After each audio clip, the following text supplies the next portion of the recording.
The fluorescent lights of Denver General Hospital hummed with the same monotonous drone they always did, casting their pale glow across linoleum floors that had seen better days. It was a Tuesday night, the kind that stretched endlessly before the staff like a road with no visible destination.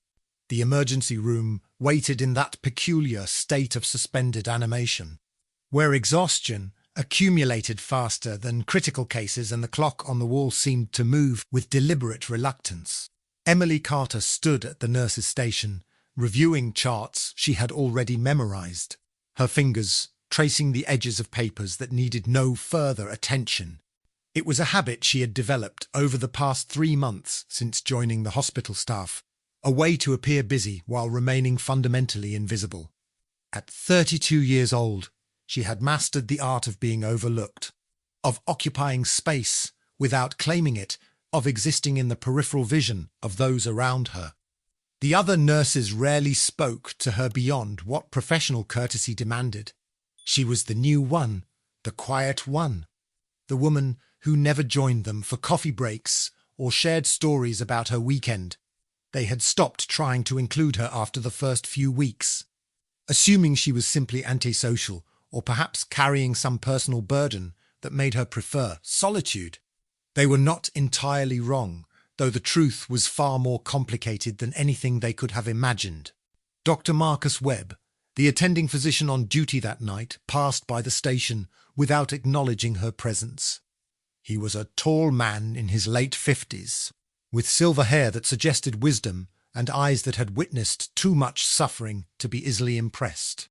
Emily watched him disappear around the corner, noting the slight stiffness in his left knee that he tried to hide. The way his shoulders carried the weight of decades spent making life-altering decisions under impossible pressure. She noticed everything. It was both her gift and her curse. The emergency room had seen only minor cases throughout the evening. A teenager with a sprained ankle from a skateboarding accident. An elderly woman experiencing chest pains that turned out to be severe indigestion. A construction worker with a laceration on his forearm that required 12 stitches. Nothing that demanded extraordinary effort, nothing that would make this night memorable. Emily glanced at the clock. It was approaching 11, which meant the shift would drag on for another 8 hours before she could retreat to her small apartment on the outskirts of the city. She had chosen that apartment specifically for its anonymity. Its forgettable address in a neighborhood where people minded their own business and asked no questions.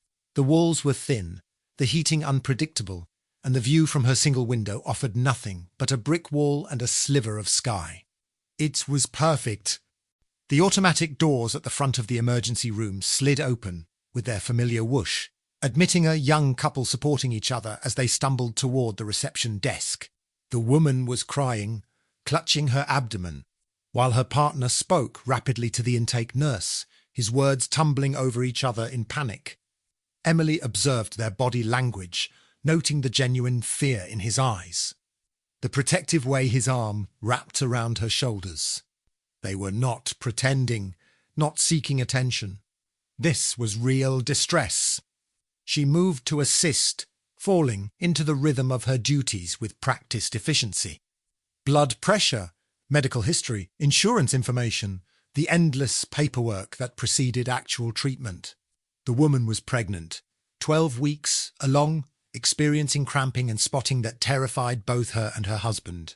Emily spoke to them in calm, measured tones, offering reassurance without making promises she could not keep. Dr. Webb appeared to examine the patient, his demeanour shifting from distant to engaged as he assessed the situation. Emily stepped back, allowing him the space to work while remaining close enough to anticipate his needs. Ultrasound gel, sterile gloves, the portable monitor that would reveal whether the tiny heartbeat still flickered within. She retrieved each item before he asked for it, moving with a precision that might have drawn attention if anyone had been watching closely enough. No one was. The ultrasound showed a healthy fetus, its heart beating steadily despite the scare. The cramping was caused by a minor complication that posed no immediate danger, though the couple would need to follow up with their obstetrician for continued monitoring. Relief flooded their faces as Dr. Webb delivered the news. And Emily watched the young man's shoulders drop as tension released from muscles that had been coiled tight with fear. She returned to her station as the couple was moved to a recovery area for observation, their crisis averted for now.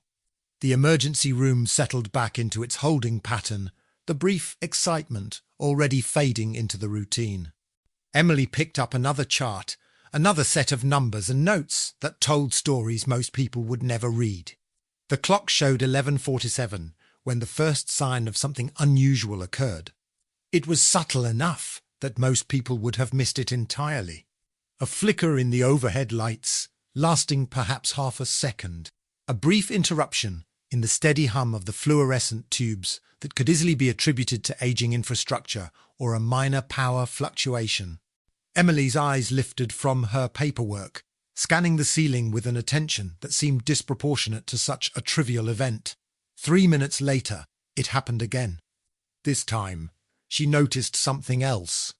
The security camera in the far corner of the waiting room had shifted slightly, its red indicator light blinking in a pattern that did not match the others. She had memorized the positions of every camera in the emergency department during her first week, a precaution that now seemed justified by the subtle wrongness she perceived.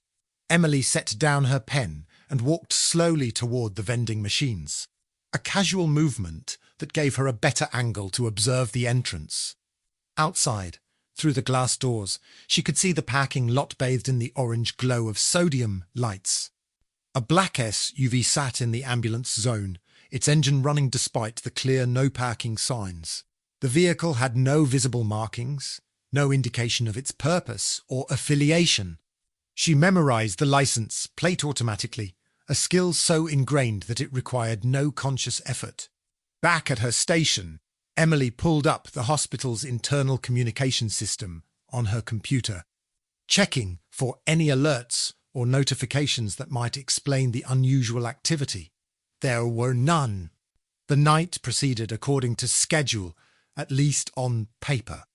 At precisely midnight, the automatic doors exploded inward. The man who entered was enormous, easily surpassing 2 meters in height, with a frame that suggested years of extreme physical conditioning. He was covered in dirt and dried blood, his clothes torn in multiple places, his eyes wild with a confusion that bordered on frenzy. He did not ask for help. He did not speak at all. He simply moved, his massive form colliding with everything in his path as he lurched deeper into the emergency room. Security guards converged on him within seconds, to men who prided themselves on their ability to handle difficult situations. They might as well have been trying to restrain a force of nature. The giant threw them aside with terrifying ease, sending one crashing into a row of plastic chairs while the other slammed against the reception desk hard enough to crack the laminate surface. Chaos erupted. Patients screamed and fled toward the exits. Medical staff scattered, seeking shelter behind anything that might offer protection. Equipment crashed to the floor as the intruder continued his rampage, overturning gurneys and shattering glass partitions. The sound was deafening, a symphony of destruction that echoed off the walls and filled the space with primal terror. Emily did not run.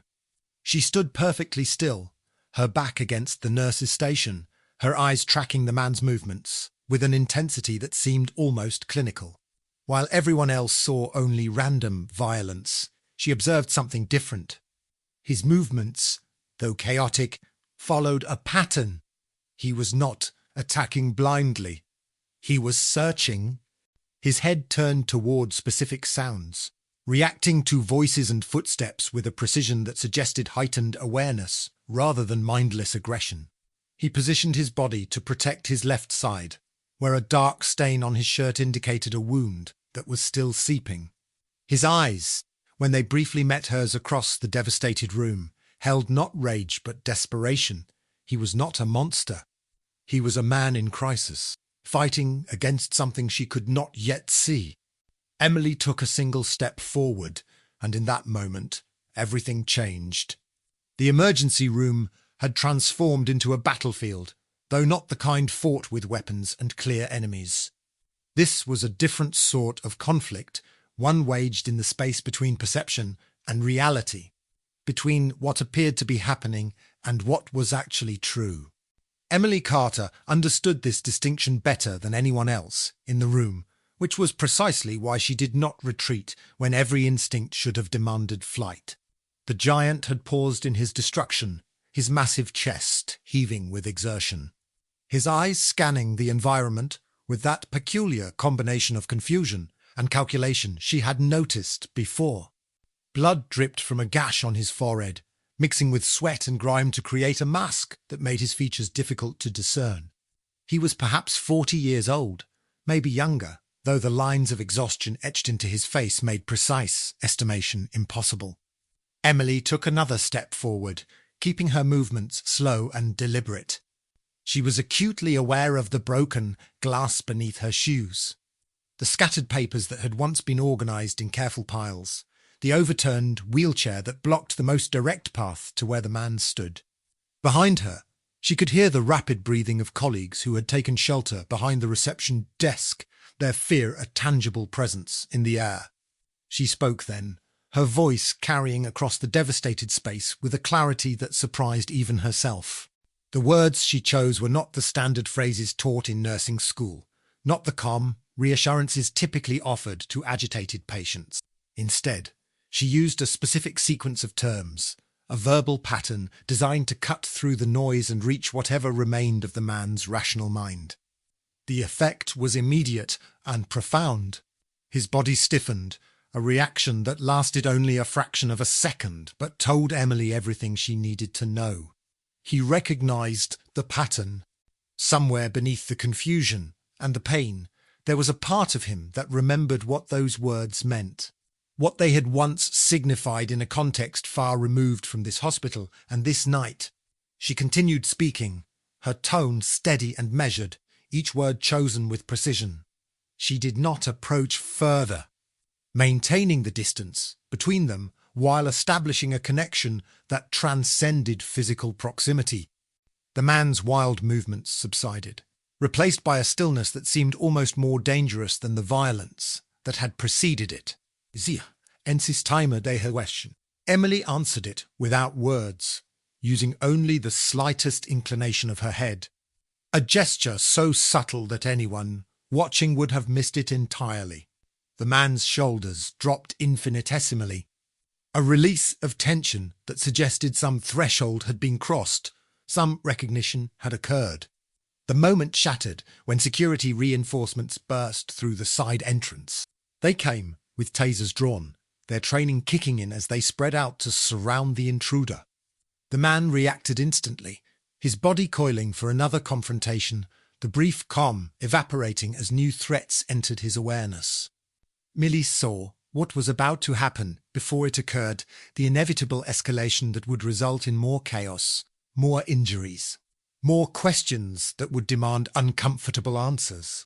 She moved without thinking, inserting herself between the security guards and their target. It was a reckless act, the kind of decision that could have ended badly in a dozen different ways. The guards shouted for her to move, their voices sharp with alarm and anger. She ignored them, keeping her attention focused on the man who now stood less than 3 meters away, close enough that she could see the individual beads of sweat running down his face. Dr. Webb appeared at the edge of her vision, his expression a mixture of disbelief and concern. He had witnessed the interaction from his position near the treatment rooms, had seen the way the intruder responded to Emily's words in ways he could not explain. His medical training told him to intervene, to restore order, to follow protocols designed for exactly this type of situation. Something else, some instinct honed over decades of practice, told him to wait. Emily spoke again, this time loud enough for everyone to hear. She identified herself as a nurse, explained that the patient was experiencing a severe episode, possibly related to trauma, and requested that everyone remain calm while she attempted to establish rapport. Her voice carried the authority of someone accustomed to managing crises, a quality that seemed at odds with her usual demeanour but was impossible to ignore. The security guards exchanged uncertain glances.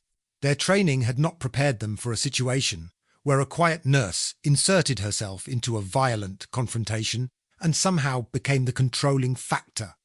They looked to Dr. Webb for guidance, and after a long moment, he nodded. The man watched this exchange with eyes that had grown slightly less wild, his breathing gradually slowing as the immediate threat of attack receded. Emily took advantage of this opening, closing the remaining distance between them with careful steps that telegraphed no aggression. She was close enough now to see the details she had only glimpsed before, the scars that marked his arms and hands, the particular way his muscles had developed to suggest specialized training. The dog tags that hung around his neck beneath his torn shirt, she knew those tags. Not the specific ones he wore, but what they represented, the organization they identified, the history they implied. When she spoke his name, his reaction confirmed everything. Ryan Walker flinched as if struck, his entire body recoiling from the sound of syllables he had not heard spoken aloud in years. His eyes searched her face with new intensity, looking for something he clearly could not find. She had changed too much, become too different from the person he would have known. But the name she had used, the way she had said it, that remained unchanged. Emily gestured toward the treatment area, her movements slow and non-threatening. She explained that he needed medical attention, that his wounds required care, that no one would hurt him if he cooperated. The words were partly true and partly necessary fiction, a bridge between the violence of the past few minutes and whatever came next. Ryan hesitated, his conditioning warring with his exhaustion. The fight was leaving him now, draining away as the adrenaline that had sustained his rampage began to fade. He swayed slightly, his massive frame suddenly seeming more fragile than formidable. Emily saw the moment his resistance collapsed, the instant when his body decided that survival required surrender. She caught him as he fell. The weight should have been impossible to manage, yet somehow she guided his descent, preventing his head from striking the floor as his legs gave way beneath him. Security guards rushed forward to assist, their earlier hostility replaced by the practical demands of moving an unconscious man who weighed well over 100 kilograms. Dr. Webb took charge of the medical response, barking orders that sent staff scrambling for equipment and supplies.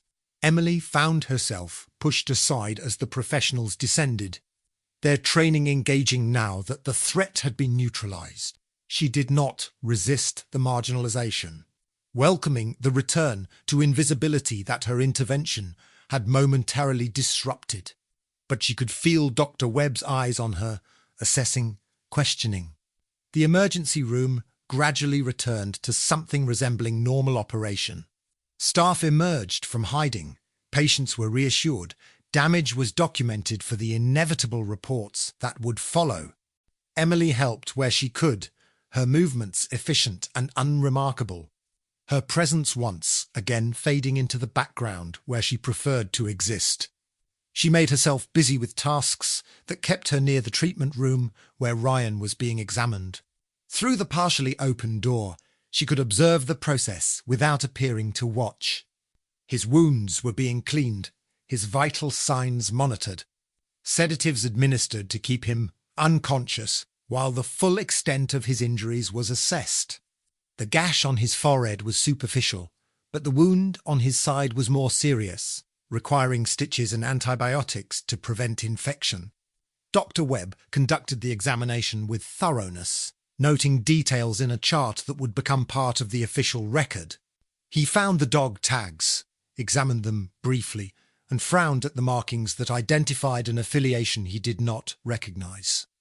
The scars on Ryan's body told stories of violence that exceeded anything a typical patient would have experienced, the kind of damage accumulated over years of exposure to extreme circumstances. Emily watched all of this, memorizing every detail while maintaining her pretense of disinterest.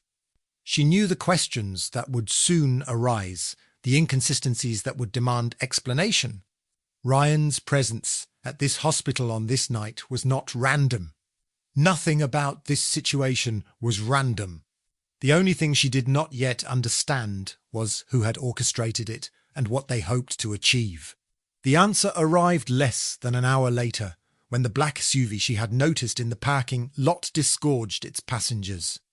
They entered without announcement, without identification, without the basic courtesies that typically governed interactions between outside agencies and hospital staff. There were 4 of them, dressed in dark suits that suggested federal authority without confirming it, their faces arranged in expressions of controlled neutrality that revealed nothing of their intentions. The leader was a woman in her mid-40s, her grey-streaked hair pulled back in a severe ponytail, her eyes scanning the emergency room with the practiced efficiency of someone accustomed to assessing environments for threats and opportunities. She walked directly to the nurse's station, ignoring the chaos that still marked the aftermath of Ryan's entrance. Her attention focused entirely on locating someone in charge. Emily watched from a distance, her position near the supply closet offering a clear view while providing the illusion of purpose. She recognized the type, if not the individuals themselves. These were people who operated in the spaces between official jurisdictions, whose authority derived from sources that would never be documented in any public record. Dr. Webb intercepted the woman before she could proceed further, his posture conveying a professional resistance to unauthorized intrusion. Words were exchanged, too quiet to hear from Emily's position, but the body language told its own story.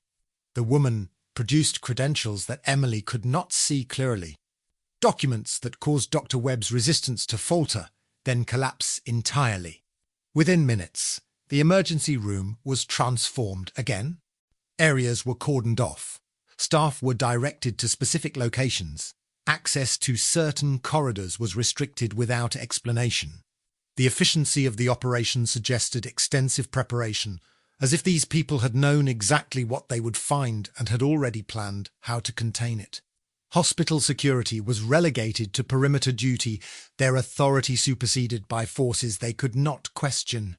Emily continued her work, moving through the chaos with a calm that masked the calculations running constantly through her mind.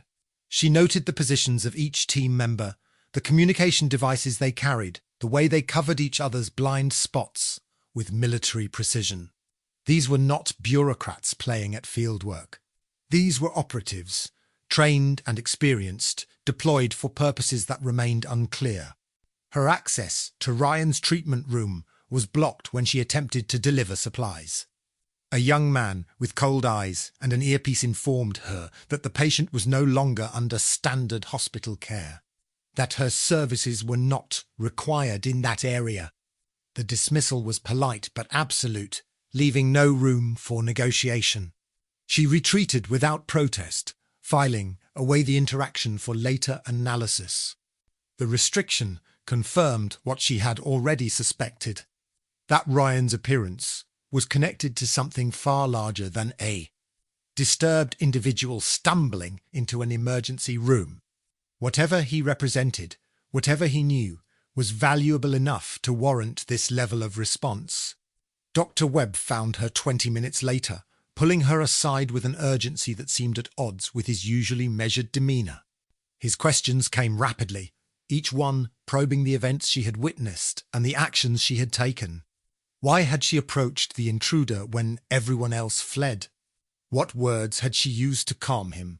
How had she known his name? Emily answered carefully, constructing a narrative that was technically true while omitting everything essential. She explained that her training had included crisis intervention techniques, that she had observed signs of psychological distress rather than malicious intent, that she had simply guessed a common name and been lucky. Her delivery was smooth, her explanations reasonable, her eye contact steady and direct. Dr. Webb did not believe her. She could see the skepticism behind his professional expression, the questions he was choosing not to ask because he was not certain he wanted the answers. He was an intelligent man, perceptive enough to recognize when he was being managed. Experienced enough to know that some truths were more dangerous than ignorance, he let her go with a warning to document everything she had witnessed for the official incident report. Emily returned to her duties, but her attention remained divided between the tasks at hand and the activity surrounding Ryan's treatment room. The external team had established a secure perimeter, their presence a constant reminder that normal rules no longer applied. Staff who ventured too close were redirected with firm courtesy, their questions deflected with vague references to ongoing investigations. Around 2 in the morning, something changed. The woman who led the external team emerged from the treatment room, her expression troubled in ways that had not been apparent before. She conferred briefly with her colleagues, her voice pitched low enough that Emily could catch only fragments. Something about protocols, about timelines, about complications that had not been anticipated. One of the team members produced a tablet computer, its screen displaying information that caused the woman's frown to deepen. She glanced around the emergency room, her eyes pausing on faces and positions, cataloguing the witnesses to this night's events. When her gaze reached Emily, it lingered for a moment longer than coincidence would explain. Emily looked away first, a calculated submission that was actually a form of control. She knew the danger of appearing too interested, too aware. The best protection came from seeming exactly what she pretended to be, an overwhelmed nurse struggling to make sense of extraordinary circumstances. The external team began interviewing staff members individually, pulling them into a conference room that had been commandeered for this purpose. The questions, according to those who emerged afterward, focused on the intruder's behaviour and any interactions with patients or personnel before security had intervened. Standard investigative procedure, nothing that should cause alarm. Emily's turn came shortly before 3. The conference room had been stripped of its usual clutter, replaced by a single table and chairs arranged to establish clear roles of questioner and subject. The woman sat across from Emily, her posture relaxed but her attention absolute. A recording device sat on the table between them, its red light indicating that every word would be preserved for later analysis. The questions began innocuously enough. Emily's name, position, tenure at the hospital, her location when the intruder first appeared, her observations of his behaviour and condition. She answered each one with appropriate detail, neither too sparse nor too elaborate, her responses matching what an ordinary nurse would reasonably know and remember. Then the questions shifted. The woman wanted to know about the words Emily had spoken to calm the intruder, the specific phrases, the sequence, the reasoning behind her approach. She wanted to know why Emily had placed herself between the security guards and their target, risking injury or worse for a stranger who had just destroyed a significant portion of the emergency room. Emily maintained her constructed narrative, but she could see that it was not being accepted without reservation. The woman's follow-up questions probed the edges of her story, testing for inconsistencies, looking for the gaps that would reveal the truth beneath the performance. The interview ended abruptly when the woman received a message on her earpiece. Whatever she heard caused her to stand immediately, her attention shifting from Emily to something far more urgent. She excused herself with a brief apology, leaving Emily alone in the conference room, with only her racing thoughts for company. Through the door, she could hear raised voices and rapid movement. Something had happened, something that demanded immediate response. Emily waited for what seemed an appropriate amount of time, then emerged to find the emergency room in renewed turmoil. Ryan was awake. The sedatives should have kept him unconscious for hours, yet Ryan Walker had fought his way back to awareness through sheer force of will. The treatment room was in disarray, medical equipment scattered, restraints that should have held him discarded on the floor like paper chains. He stood in the corner, his back against the wall, his eyes wild with a fear that transcended physical danger. The external team had surrounded him, their weapons drawn but not aimed, their postures suggesting readiness without immediate aggression.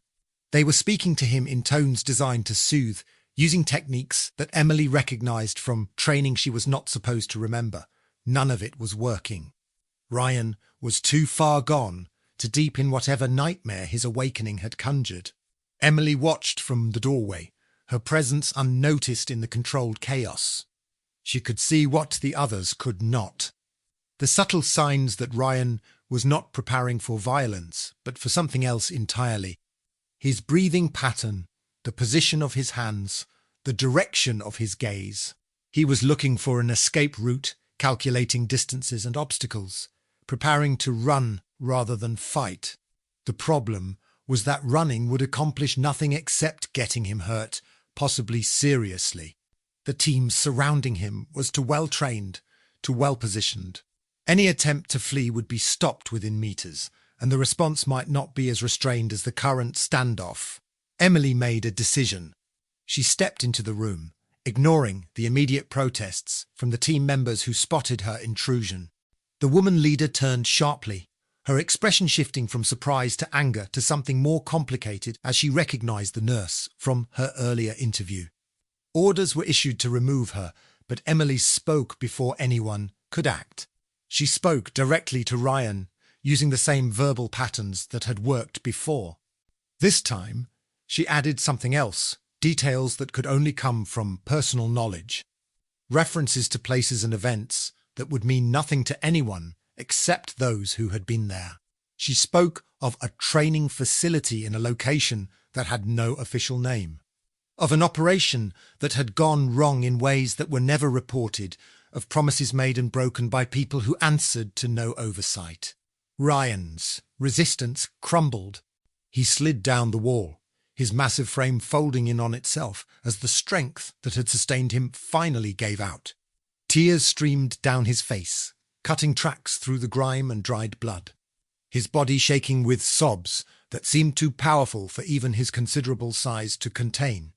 The weapons surrounding him lowered as the team realized the threat had passed, replaced by something they had not anticipated and did not know how to address.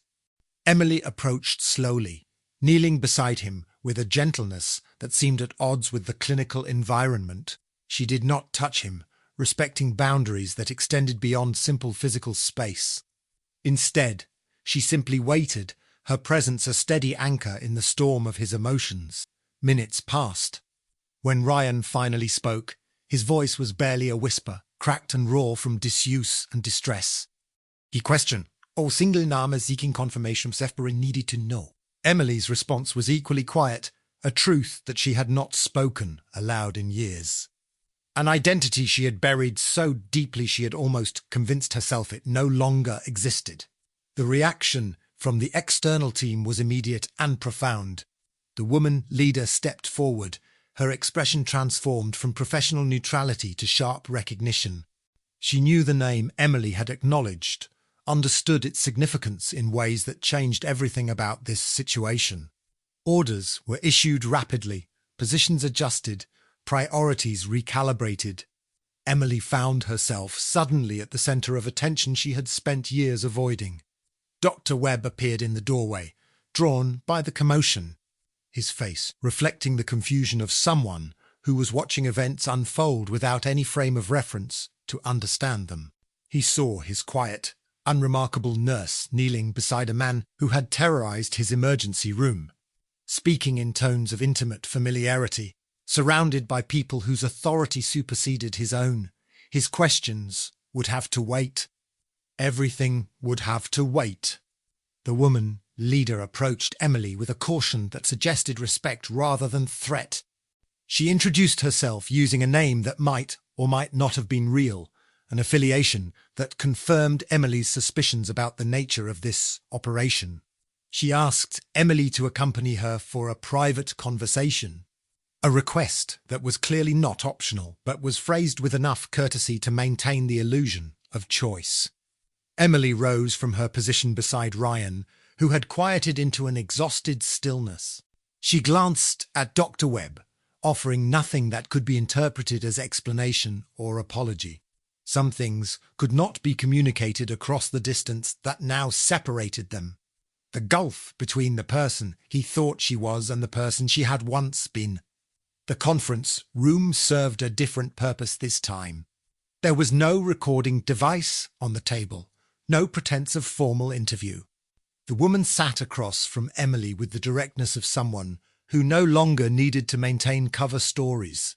She spoke of operations that had been conducted years earlier, of a program designed to create specialized assets for circumstances that could never be publicly acknowledged. Emily listened without comment, allowing the woman to reveal what she knew, what she thought she knew, and what she was trying to confirm.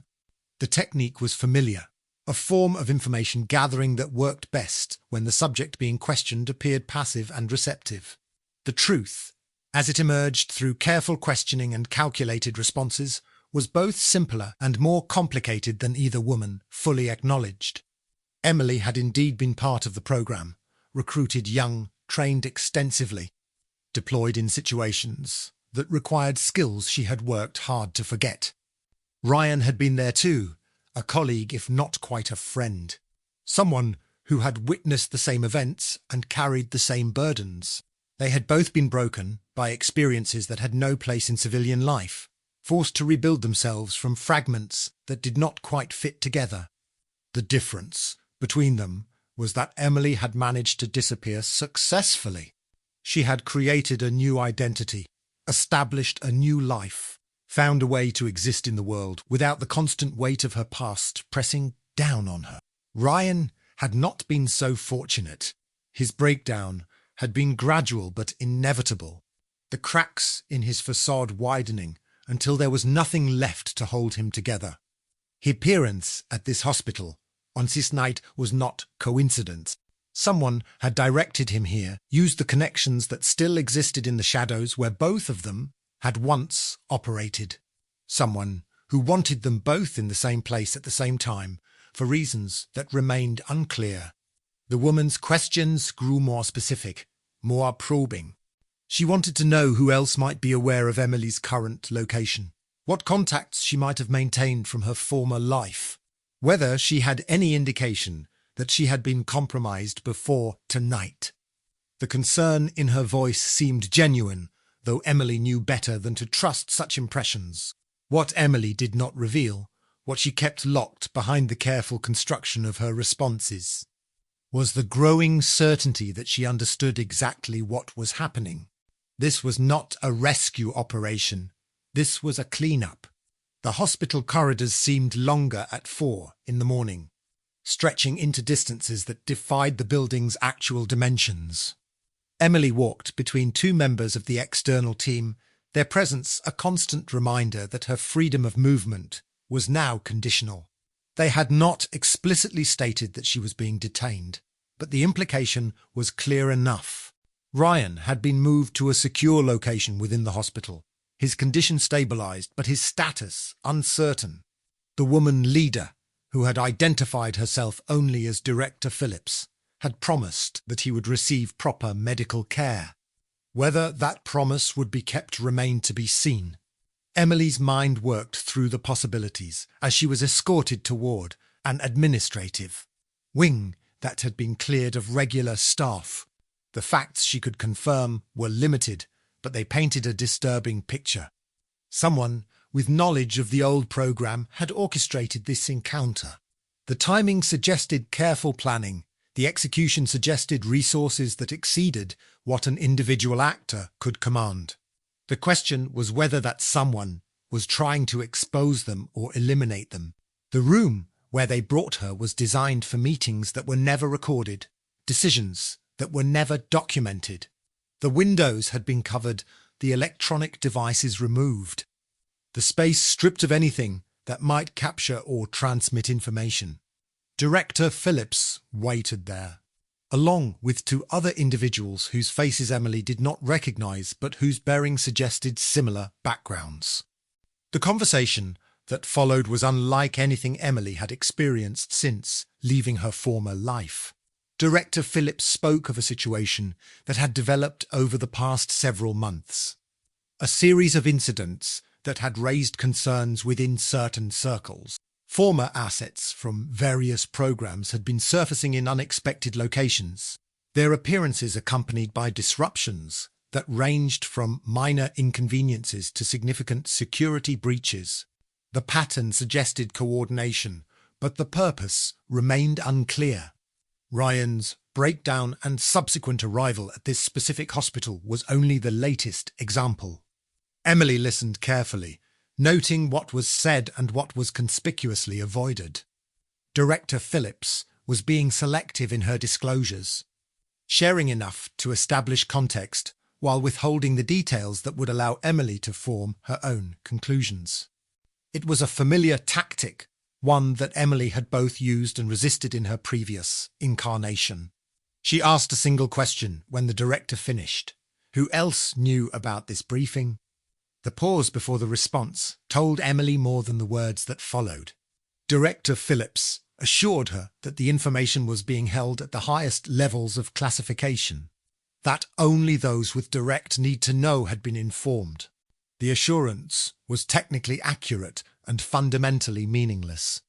Emily understood the architecture of secrets well enough to recognize when the foundation was compromised. She requested permission to check on Ryan, citing her medical training and his established response to her presence.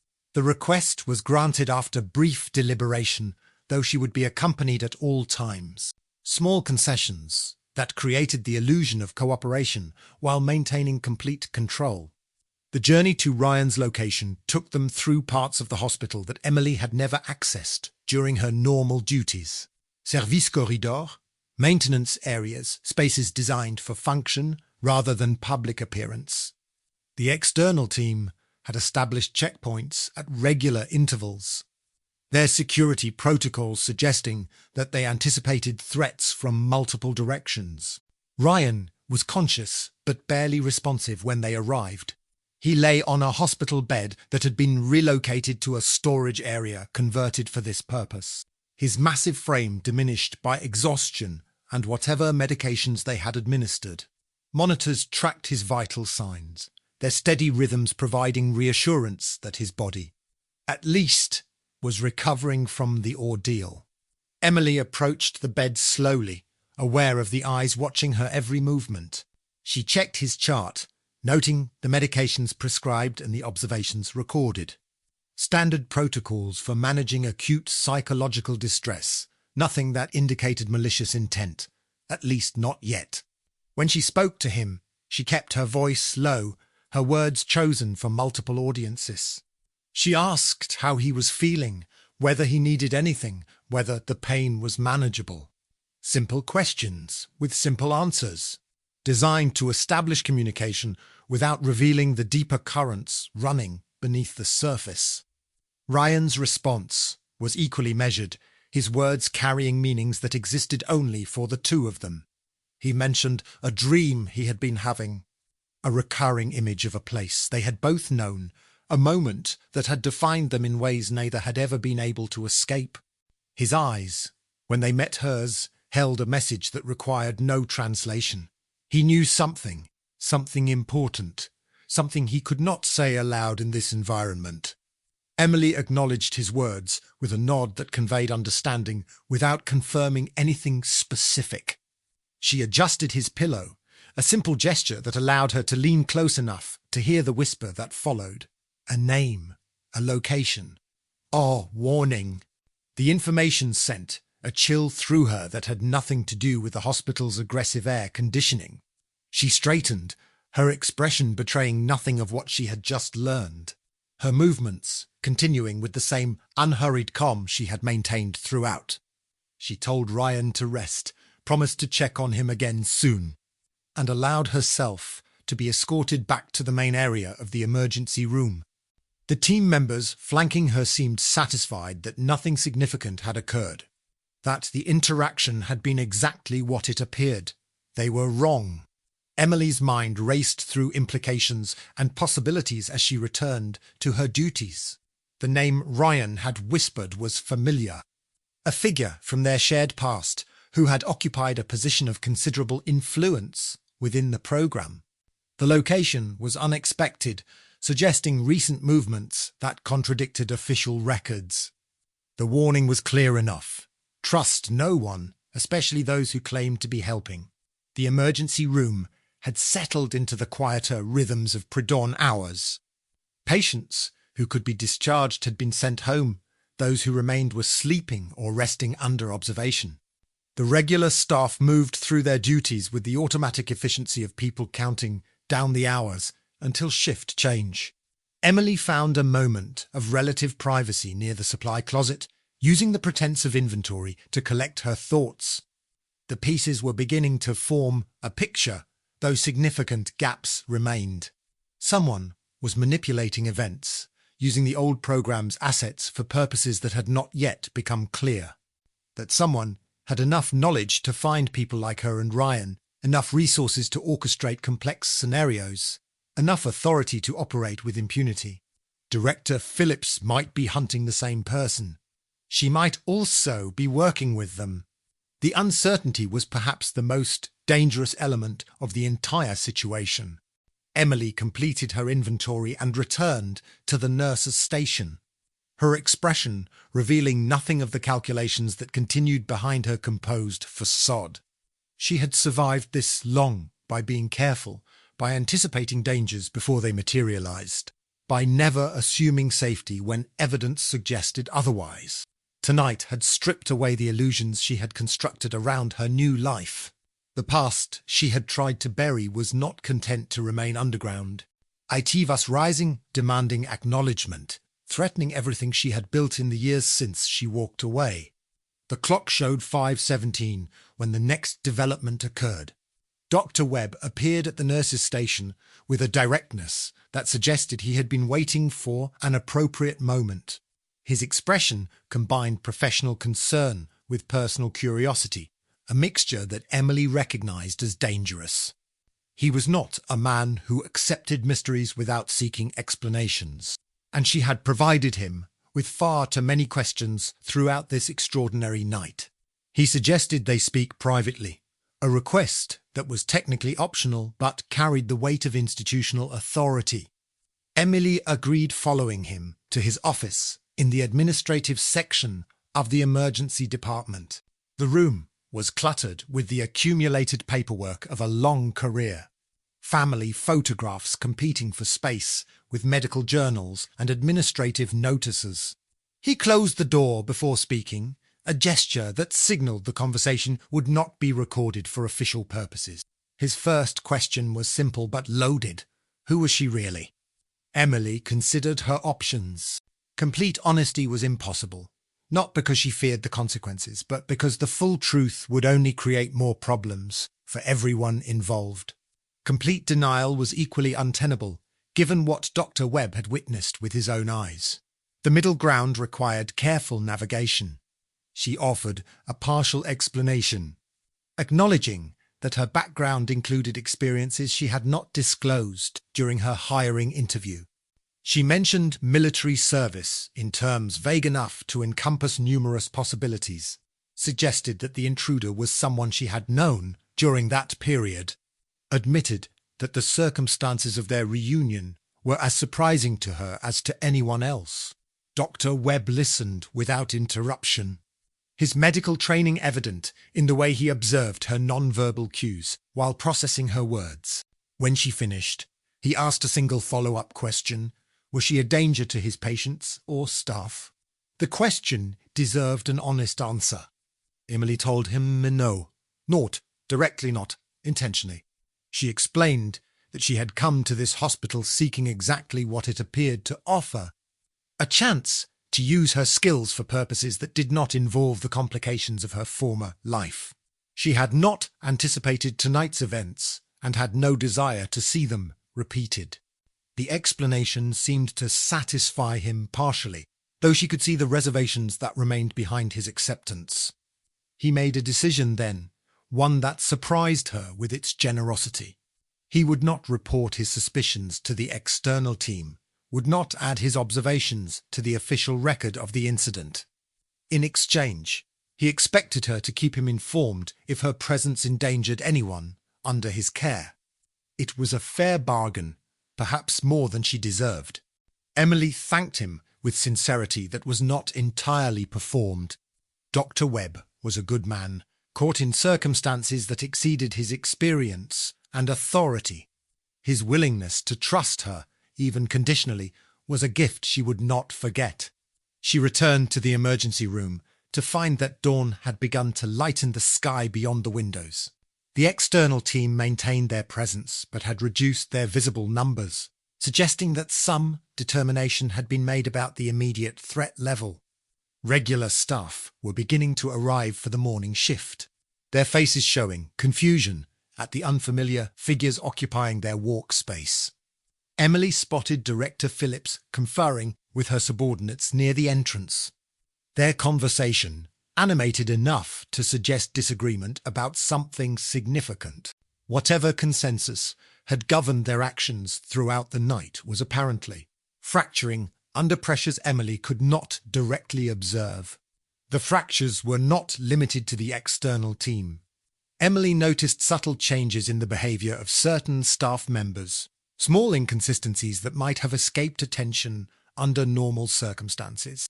A security guard who checked his phone too frequently, a cleaning crew member who lingered too long in areas that should have been quickly serviced, a volunteer at the information desk whose questions to visitors seemed oddly specific.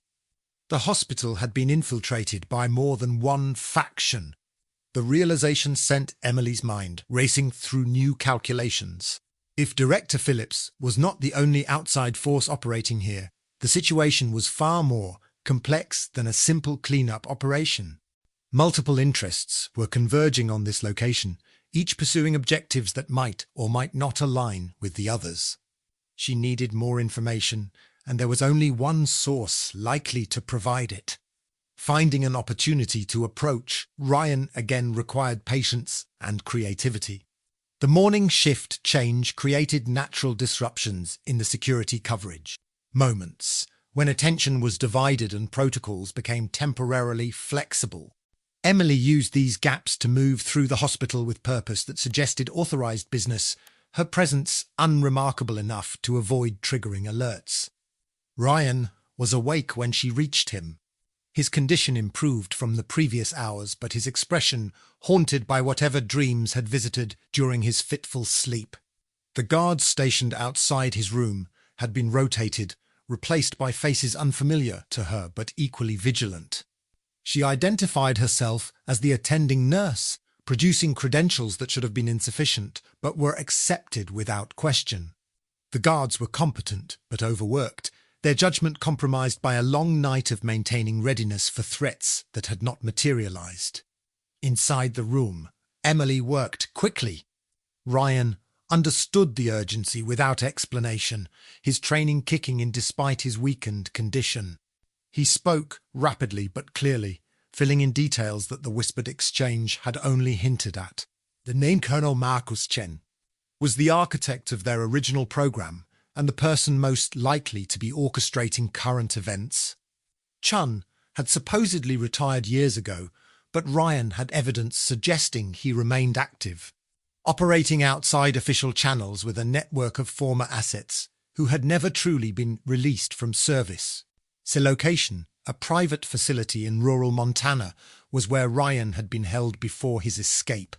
He described conditions that suggested preparation for something large-scale, resources being accumulated, personnel being gathered. Chun was building toward some purpose that Ryan had not been able to determine before circumstances forced his flight. Emily asked the question that had been burning since she first recognized Ryan's symptoms. How had he known to come to this specific hospital, to find her specifically? His answer chilled her more than anything that had preceded it. Chun had sent him. Not directly, not through explicit instructions, but through the manipulation of circumstances that left only one logical destination.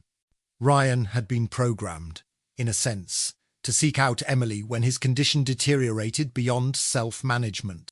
Chun had counted on her instincts to engage, on her skills to contain the situation, on her presence to draw out other interested parties. They were both pawns in a game whose full dimensions remained hidden. Emily absorbed this information while continuing her pretense of medical attention. The monitors showed Ryan's vital signs were stable, his recovery progressing normally despite the extraordinary stress. She documented her observations in the chart, creating a paper trail that would satisfy anyone who reviewed her visit. Before leaving, she made Ryan a promise she was not certain she could keep. She told him she would find a way to get them both out of this situation, to expose Chun's operations before whatever he was planning could come to fruition. It was the kind of commitment that went against every instinct for self-preservation she had developed, but some debts could not be calculated in terms of personal cost. Ryan's gratitude was visible but restrained, the response of someone who had learned not to invest too much hope in promises. Emily exited the room with the same unhurried calm she had used to enter, acknowledging the guards with a professional nod that invited no scrutiny. Her mind was already working on possibilities, strategies, the dangerous arithmetic of survival against overwhelming odds. The game had changed. She was no longer simply a target to be contained or eliminated. She was now an active participant, whether she wanted that role or not. The morning sun streaming through the hospital windows felt like an accusation, illuminating a world that had shifted fundamentally while most people slept. Emily moved through her remaining duties with the automatic precision of someone whose mind was engaged elsewhere, processing information, evaluating risks, preparing for contingencies that might never materialize. Director Phillips requested another meeting shortly after 8. The location had changed from the stripped conference room to a more comfortable office that had apparently been commandeered from some absent administrator. Coffee was offered, a gesture of hospitality that seemed incongruous given the circumstances. Emily accepted, recognizing the ritual for what it was. An attempt to establish rapport before delivering news that would test their fragile cooperation. The director's demeanour had shifted since their previous conversation. The controlled confidence that had characterized her earlier interactions had given way to something more uncertain, more human. Whatever developments had occurred during the early morning hours had clearly affected her assessment of the situation. She began by acknowledging that Emily's background had been verified through channels that she declined to specify. The confirmation had apparently satisfied certain requirements, clearing the way for a more direct conversation about mutual interests. Director Phillips was authorized to offer a proposal, one that would require Emily's active cooperation but would provide significant benefits in return. Emily listened without committing, a technique she had perfected long before her nursing career began. The proposal centered on Colonel Chun, whose activities had apparently drawn the attention of multiple agencies in recent months. Director Phillips represented one faction interested in containing his operations before they could threaten broader security interests. Other factions, she implied, had different objectives that might not align with Emily's welfare or Ryan's survival. The offer was straightforward: help identify and neutralize Chun's network in exchange for protection and the eventual freedom to disappear again. New identity, new location, complete severance from the past that had resurfaced so violently. It was, Director Phillips suggested, the best outcome Emily could realistically hope for under the circumstances. Emily asked for time to consider, a request that was granted with the clear understanding that delay had its own costs. The situation was fluid, Director Phillips warned. Other parties were aware of Emily's presence and might not be willing to negotiate. Every hour that passed increased the likelihood of outcomes that no one wanted. The warning felt genuine, which made it all the more concerning. Emily returned to the emergency room to find that the morning had brought a fresh wave of patients requiring attention. She immersed herself in the work, welcoming the distraction even as her mind continued to process the meeting's implications. Director Phillips was offering a path forward, but the path led through territory that Emily had sworn never to enter again. The question of trust remained unresolved. Chun had manipulated events to bring her here. Director Phillips claimed to be hunting Chun, but had arrived with suspicious promptness, suggesting advanced knowledge that should not have been possible. Ryan was the only person whose motivations she could assess with any confidence, and his judgment was compromised by trauma and exhaustion. Emily was alone, as she had been for years, as she perhaps always would be. The morning shift brought familiar faces. Colleagues who had not witnessed the previous night's events and who looked at her with the same mild disinterest as always. Their normalcy was both comforting and isolating, a reminder of the gap that separated her existence from theirs. Dr. Webb checked in periodically, his manner suggesting continued concern without the pressure of explicit questioning. He had kept his word about not reporting his observations, a small mercy that Emily appreciated even as she recognized its limits. When the full picture emerged, as it inevitably would, his discretion would provide little protection. Around noon, something shifted in the atmosphere of the hospital. The external team that had been maintaining security since the previous night began withdrawing with coordinated precision. Director Phillips was nowhere to be seen. Her subordinates completing their departure with efficiency that suggested orders from higher authority. Within an hour, the only evidence of their presence was the damage from Ryan's initial rampage, now being addressed by maintenance crews who asked no questions. Emily watched the withdrawal with growing unease. The removal of the external team could mean several things. It might indicate that the situation had been resolved to someone's satisfaction, the threat neutralized and the assets contained. It might also indicate a change in strategy, a shift from overt control to covert observation. Or it might mean that Director Phillips had been overruled, her operation shut down by competing interests with different plans. Ryan's status remained unclear. His room was no longer guarded by the external team, but hospital security had apparently received instructions to restrict access. Emily's medical credentials still granted her entry, but each visit now required documentation that would be reviewed by someone. She found Ryan awake and restless, his recovery progressing faster than expected given the severity of his previous condition.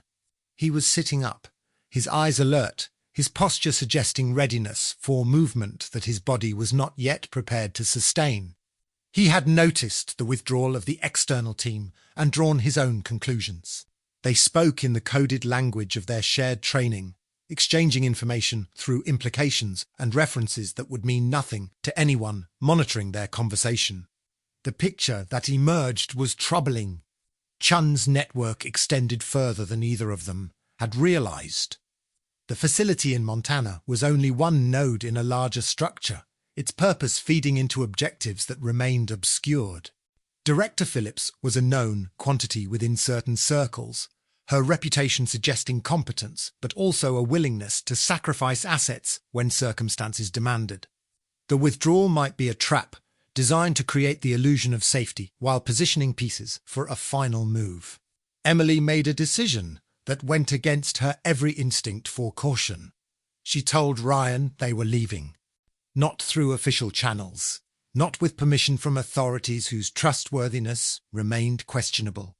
They would use the disruption of the morning to create an opportunity, then disappear before anyone realized they were gone.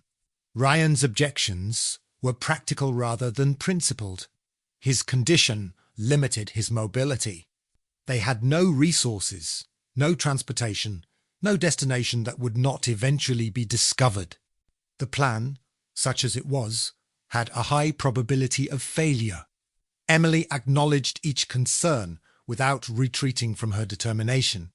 The alternative, she argued, was to wait for events to unfold according to someone else's design. They had both seen where that led. The only path that offered any hope of survival was one they chose for themselves. The preparation took hours, disguised as routine medical care. Emily accumulated supplies under pretexts that would withstand casual scrutiny. Medications, bandages, cash from her locker that she had saved for emergencies exactly like this one, clothing from the lost and found that would fit Ryan's unusual frame, a map downloaded to a burner phone she had purchased months ago and never used. The exit strategy relied on knowledge she had gathered during her months of quiet observation. Service entrances, shift changes, gaps in coverage that occurred at predictable intervals. The hospital's security, focused on external threats, was poorly designed to prevent internal departures. At 4 in the afternoon, they moved. The first hour was the most dangerous. Emily guided Ryan through corridors she had memorized during countless late-night walks, her pace calibrated to his diminished capacity. Her attention divided between their immediate surroundings and the broader threat environment. They moved as patients and staff moved, with purpose but without urgency, blending into the flow of hospital life until they reached the service entrance that led to the loading dock. The afternoon sun was blinding after the fluorescent interior, a physical shock that momentarily disoriented them both. Emily recovered first, leading Ryan toward the street where public transportation offered anonymity that private vehicles could not provide. The bus ride to the edge of the city passed without incident, though every stop sent pulses of adrenaline through Emily's system. She watched for faces that appeared too frequently, vehicles that maintained suspicious proximity, any sign that their departure had been noticed and pursuit initiated. Nothing materialized, which was either fortunate or concerning, depending on interpretation. The motel she had identified during her contingency planning was exactly as unremarkable as she had hoped. Cash payment, no identification required. A room on the ground floor with windows facing the parking lot and a back door that opened onto a field of scrub brush extending toward distant mountains. Ryan collapsed onto the bed with exhaustion that had been building throughout their escape. His body still recovering from the wounds and medications of the previous 24 hours. Demanded rest that could no longer be postponed. Emily let him sleep while she took inventory of their situation. The resources she had accumulated were sufficient for perhaps a week of survival without external support. The phone she had brought could access information, but would also create traces that anyone with sufficient capability could track. The vehicle they would need to reach any meaningful distance required either money they did not have or skills that would attract attention they could not afford. She sat by the window as twilight settled over the landscape, watching the highway that connected this isolated location to the broader world. Traffic passed with the indifferent regularity of a system that knew nothing of the two people hiding in its margins.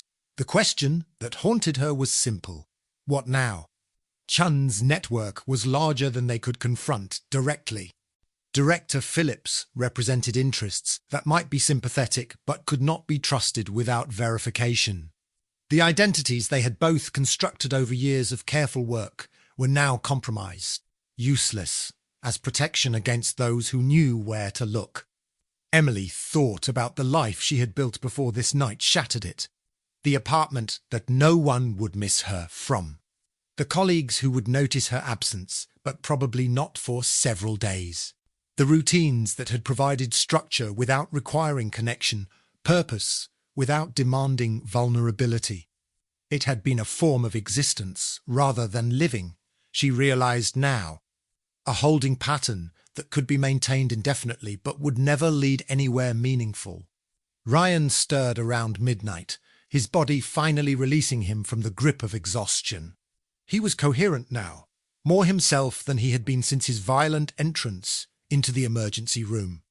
They talked in the darkness, their voices low despite the isolation of their location. He spoke about the years since they had last seen each other, the gradual disintegration that had brought him to this point. The program had broken something fundamental in him, something that no amount of therapy or medication had been able to repair. He had tried to build a normal life, tried to connect with people who had never experienced the things he had experienced. But the attempts always ended in the same place. Isolation, desperation, the growing sense that he was a problem without solution. Emily shared less but listened more, recognizing in his words echoes of struggles she had managed differently, but not necessarily better. Her survival had come at the cost of everything that made life meaningful, a trade she had made deliberately but was now beginning to question. Dawn arrived with decisions that could no longer be postponed. The first option was to run indefinitely, always moving, never settling, hoping that distance would eventually provide safety that no other strategy could guarantee. It was the conservative choice, the one most likely to preserve their lives in the short term. The second option was to fight back, to expose Chun's operations in ways that would neutralize the threat rather than simply evade it. This approach carried enormous risks, but offered the possibility of genuine resolution rather than endless flight. Ryan favored the second option with an intensity that surprised Emily. He argued that running would only delay the inevitable, that Chun would never stop pursuing them as long as they represented loose ends in whatever scheme he was constructing. The only way to be truly free was to destroy the source of the threat, to bring the hidden operations into the light where they could be addressed by forces beyond any individual's control. Emily was less certain but willing to be convinced. The problem with fighting back was information. They knew Chun was operating out of a facility in Montana, but details beyond that were sparse. They knew Director Phillips represented some form of official interest, but her reliability remained unproven. They knew the hospital events had been orchestrated, but the full purpose behind the orchestration remained hidden. What they needed was evidence, documentation, the kind of proof that could not be dismissed or contained.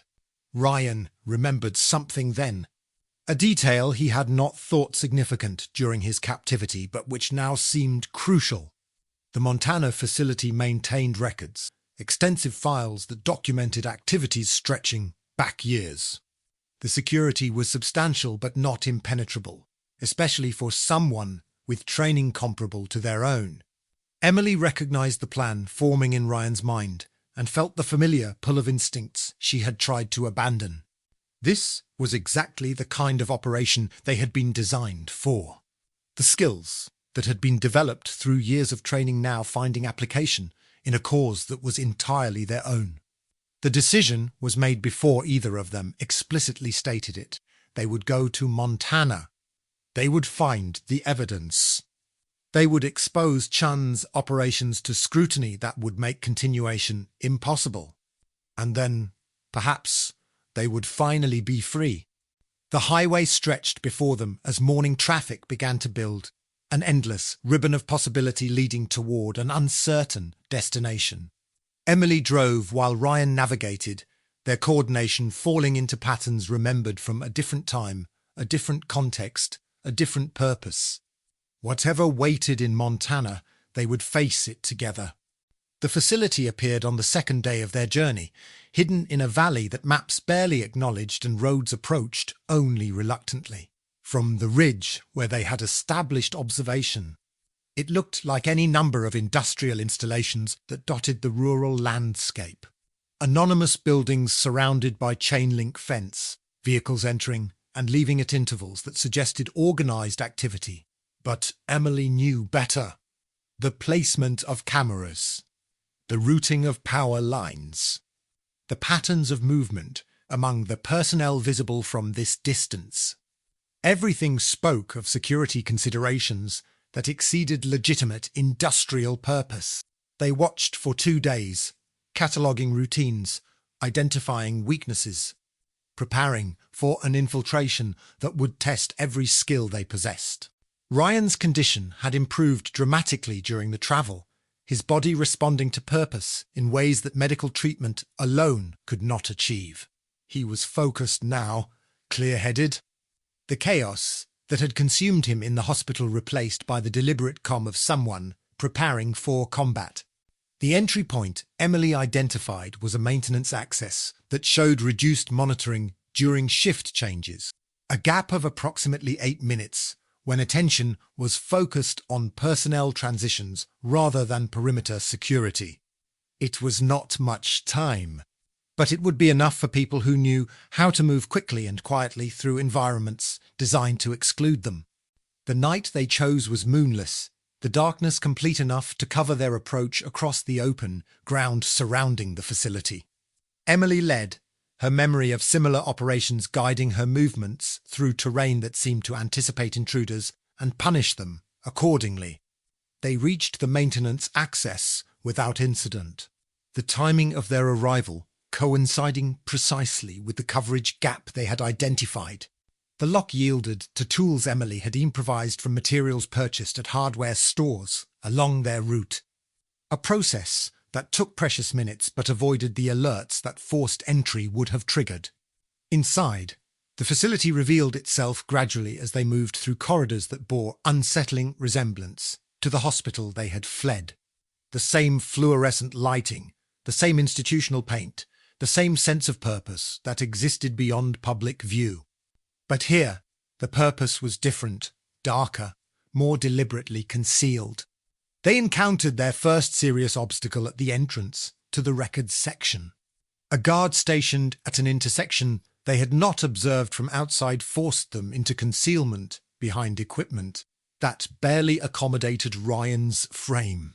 The minutes stretched as the guard completed his rounds, passing within meters of their hiding place without detecting their presence.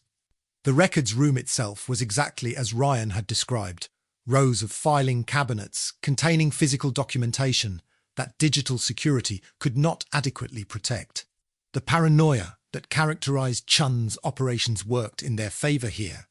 The assumption that electronic records could be compromised, leading to reliance on paper that could be photographed and removed. Emily worked quickly, her phone capturing images of documents that detailed operations spanning years and continents. Financial records showed funding sources that traced to entities whose names she recognized from contexts that should not have intersected. Personnel files identified assets who had been deployed in situations that official histories would never acknowledge. Project summaries outlined objectives whose scope exceeded anything she had imagined. Chun was not simply maintaining a network. He was building an army. The evidence she was gathering suggested preparation for something on a scale that dwarfed individual operations or targeted interventions. Former program assets were being reactivated, their skills directed toward purposes that Chun alone seemed to understand. Resources were being accumulated at rates that suggested urgency, timelines that measured remaining time in weeks rather than months. Ryan found what they had come for in a separate filing system, documents that bore his own name alongside Emily's and dozens of others they had known during their active years. The files detailed tracking surveillance, manipulation, the systematic management of people who thought they had escaped their past. Chun had never released any of them. He had simply changed the nature of their captivity. The alarm that shattered the silence came without warning. Emergency lights flooded the corridors with crimson illumination as sirens announced their presence to everyone in the facility. Emily grabbed the most critical documents, while Ryan secured their exit route, his training taking over as the situation demanded immediate response. The extraction was violent in ways that Emily had hoped to avoid. Guards converged on their position. Their response, coordinated by command structures that had anticipated exactly this scenario, Ryan engaged them with efficiency that seemed at odds with his recent vulnerability, his body remembering movements that his conscious mind had tried to forget. Emily provided support, her own skills emerging from the place where she had buried them, as relevant now as they had been in circumstances she had sworn never to revisit. They reached the perimeter with evidence that could change everything, pursued by forces that would not easily accept their escape. The vehicle they had positioned for exactly this contingency waited where they had left it, its engine catching on the first attempt despite the cold mountain air. The chase that followed covered miles of winding mountain roads, their pursuers closing distance that should have provided safety. Emily drove with the desperate focus of someone who understood that failure meant consequences worse than capture. Her hands steady on the wheel despite the chaos unfolding in the mirrors. The intervention came from a direction neither of them had anticipated. Another vehicle joined the pursuit, but its target was not them. The black SUV that had been following slammed into their pursuers with an impact that sent both vehicles careening off the road. The collision creating an opening that Emily exploited without hesitation. Miles later, when the immediate danger had passed, they found Director Phillips waiting at a location that should have been unknown to anyone except themselves. Her explanation was brief but transformative. She had been tracking Chun independently for months. Her operation compromised by moles within her own organization that had forced the retreat from the hospital. Emily and Ryan's escape had provided an opportunity that official channels could not have created. A way to gather evidence that bureaucratic constraints had prevented her from obtaining directly. The documents they carried would be enough to bring Chun down, to expose his operations to scrutiny that would destroy the network he had spent years constructing. Director Phillips offered them the protection she had promised earlier, the chance to disappear into lives that Chun's reach could never extend to touch. Emily looked at Ryan, reading in his expression the same question that occupied her own mind. Was this the resolution they had sought? The freedom that had seemed impossible only days before? Or was it simply another form of the captivity they had always known, traded for different walls and different keepers? The decision would define whatever remained of their lives. 3 months passed before Emily allowed herself to believe that the nightmare was truly over. The evidence they had gathered proved even more damaging than Director Phillips had anticipated. Chun's network collapsed within weeks of the documents reaching the appropriate authorities, its members scattering to escape consequences that arrived with systematic precision. Chun himself disappeared, his fate unclear but his operations undeniably destroyed. The world moved on, as it always did, absorbing revelations that should have shattered assumptions and incorporating them into narratives that preserved comfortable certainties. Investigations were conducted, reports were written. Assurances were made that appropriate measures would prevent such failures from recurring. Emily knew better than to trust such assurances, but she also knew that some battles were beyond her capacity to fight. The new life Director Phillips had arranged exceeded anything Emily had imagined.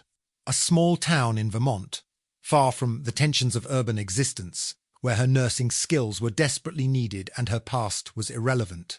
A cottage on 3 acres of woodland, with a garden that demanded attention in spring and a fireplace that provided warmth in winter.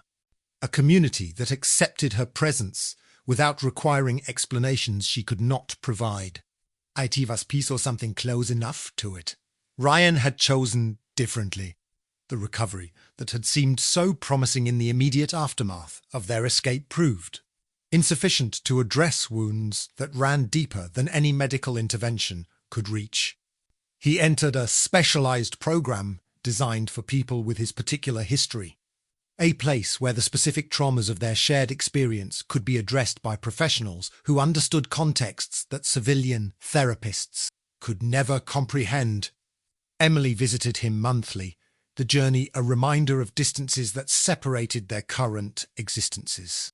His progress was slow but genuine, the chaos that had driven him to the hospital gradually giving way to a stability that neither of them had thought possible.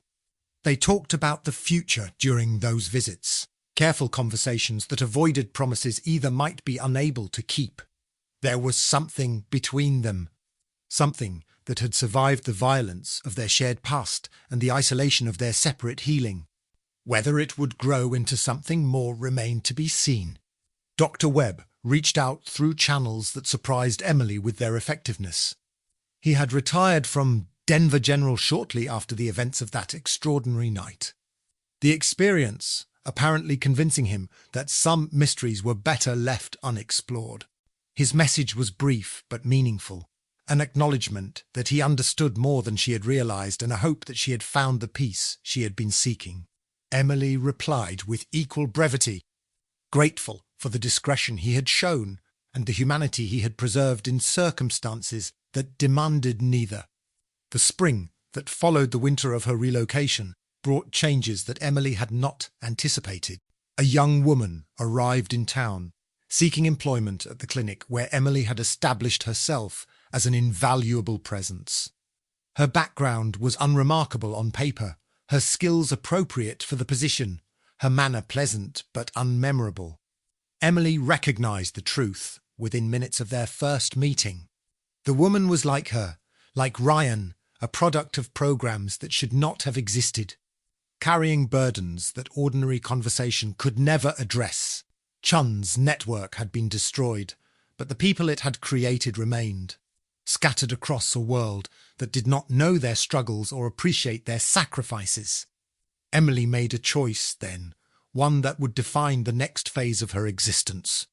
She offered the woman not just employment, but understanding, a recognition of shared experience that required no explicit acknowledgement. In the weeks that followed, others found their way to her quiet corner of Vermont, drawn by word of mouth through communities that existed in the spaces between official records. The cottage that had seemed sufficiently isolated for one person began to serve a different purpose. It became a way station, a place where those emerging from the shadows could find temporary shelter while they prepared for whatever came next. Emily provided support without demanding explanations, offered resources without requiring reciprocity, created a space where the invisible could become visible on their own terms. She was no longer trying to disappear. She was trying to help others find their way into the light. Ryan joined her the following autumn. His recovery advanced enough to permit independence, even if complete healing remained elusive. He became her partner in this unexpected enterprise, his own experience providing insight that complemented her skills and extended her reach. The work they did together was quiet, unacknowledged, invisible to the systems that had created the problems they addressed. They operated on margins that official structures could not perceive, reaching people who had been trained to resist the very help they desperately needed. It was not the life either of them had imagined during those terrifying hours in the hospital. It was not the peace that complete disappearance would have provided, but it was meaningful in ways that hiding could never be, purposeful in ways that survival alone could never achieve.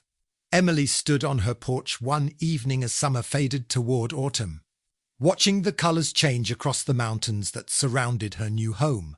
Ryan sat beside her, his presence a comfort that required no words, his silence a form of communication more eloquent than speech. The past would always be with them. The scars, visible and invisible, would never completely heal. The memories of what they had done and what had been done to them would surface in moments of vulnerability, demanding acknowledgement before they could be set aside again. But the future stretched before them with possibilities that had seemed impossible not so long ago. Not a future without struggle, not a path without obstacles, but something that resembled hope more closely than anything either of them had allowed themselves to feel in years. The invisible woman had become visible, not through exposure to hostile scrutiny, but through choice, through the decision to step forward rather than retreat. And in doing so, she had found something that all her years of hiding had never provided. She had found a reason to remain. Dear listeners, we hope that Emily and Ryan's story has touched your hearts as deeply as it touched ours. Their journey from the shadows into the light reminds us that sometimes the greatest strength lies not in remaining hidden, but in choosing to be seen. If this story moved you, if it made you feel something real in a world that often asks us to hide our truest selves, then you are exactly the kind of person we create these stories for. We have prepared a special playlist with equally captivating tales of courage, redemption, and the unbreakable human spirit. You can find it right here by clicking to your left. If you enjoyed this experience, please subscribe to our channel and give this video a like. Every day, we bring you unique stories that explore the complexity of life, the depths of human connection, and the extraordinary courage of ordinary people facing impossible circumstances. Share your thoughts in the comments below. We read every single one And your stories often inspire our next creations. What moment touched you most? What did Emily and Ryan's journey mean to you? Don't miss our upcoming content. The next story might be the one that changes how you see the world. We will be waiting for you in the comments.